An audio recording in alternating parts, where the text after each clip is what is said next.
today's topic for discussion is the rectifier. So why I have chosen this topic today?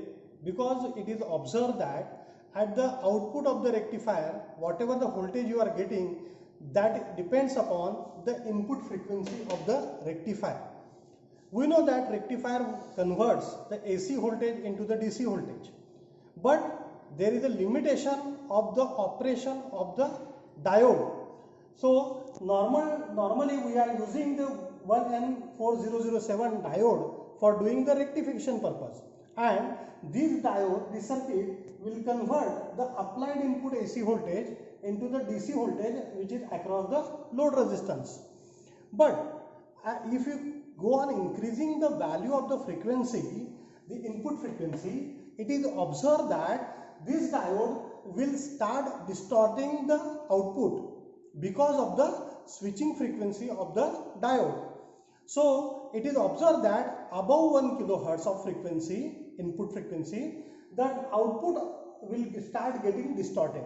So here there is a distortion will produce if I change my frequency. So that is the today's topic.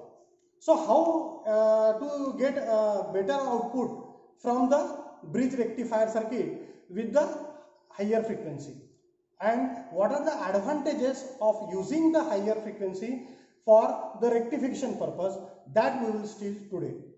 So let come, I will show you. See here, now here I am make the circuit of bridge rectifier along with diode D1, D2, D3, D4, and I have applied the input voltage of 32 volt at 50 hertz signal. Now this signal when I am applied, what will happen? During the positive half cycle of my input, my diode D1 and D2 will going to be conduct, and accordingly the current will circulated through the diode D1 to the point A, through the load to the diode D2 to the neutral. So in this way the current will get circulated and the load voltage will appear across the load resistance RA.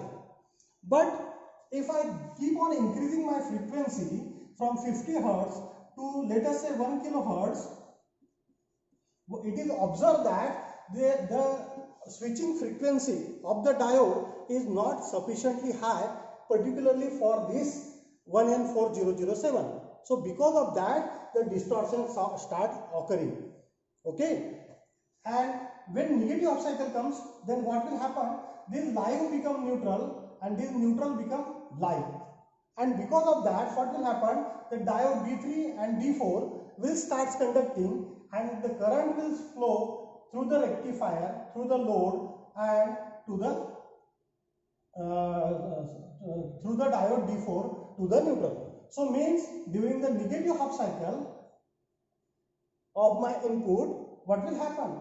The diode D3 will start conducting, it will circulate the load current through the point A to the point B through the load resistance, and to the diode D4 to the neutral. And again the voltage drop across the load is positive.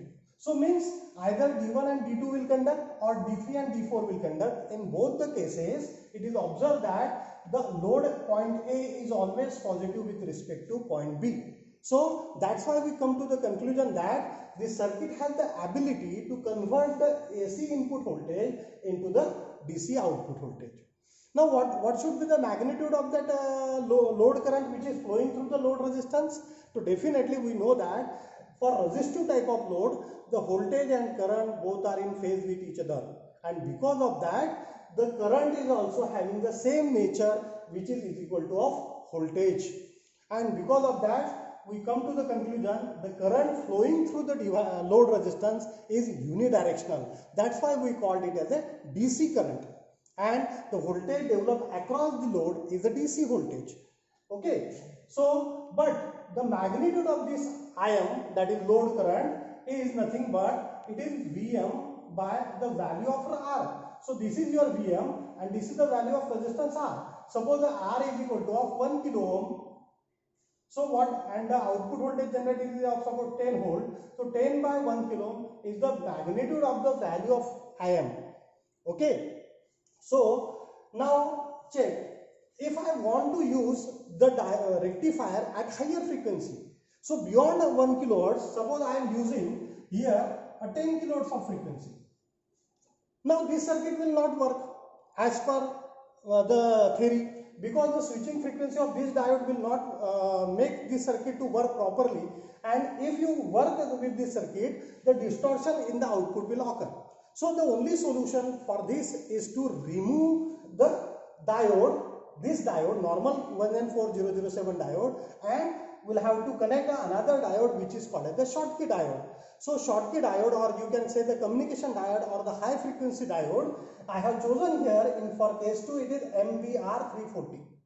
So this diode is work on higher frequency, and because of that what will happen, this distortion which occur in earlier case for higher frequency at above 1 kilohertz will be eliminated. Okay, now see here I have connected a filter capacitor over here. Now why I am discussing this topic today for you people, I deliberately made this topic for you people, is that the value of the required capacitor for the case of 50 Hertz is comparatively very high.